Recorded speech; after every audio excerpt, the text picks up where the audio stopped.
Hi folks, it's the Lazy Gardener, Oraythelazygardener here. Welcome back to another episode of Lazy Gardening.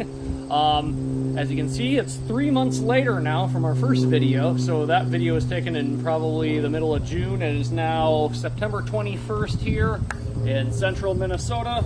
You can see what's growing out of the mulch that I put down here.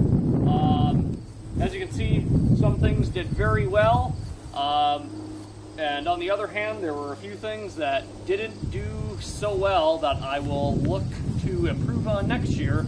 And I wanted to let you guys know so that you can avoid these simple mistakes the first time that you do them.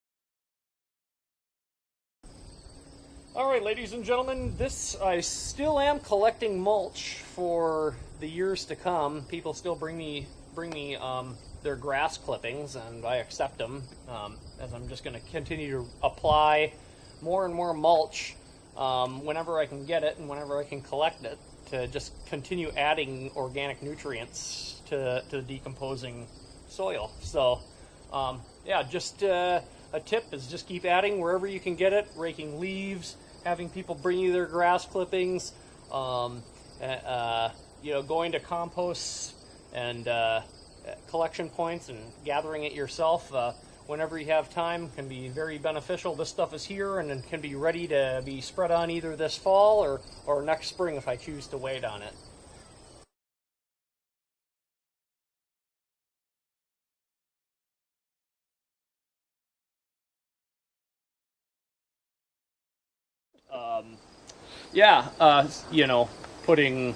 I'll put chicken bones sometimes in there to just, they break down just the same as everything else, but obviously not too much. Too much bones in one spot. Yeah, animal spread it out, right? Matter, yeah. Okay. So, but you just got to watch the pests too that can come in. Oh yeah, that's true.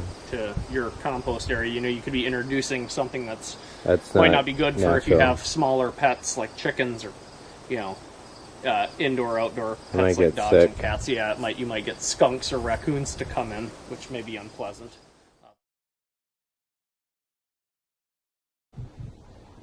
Hi, I'm Oraythelazygardener, the Lazy Gardener.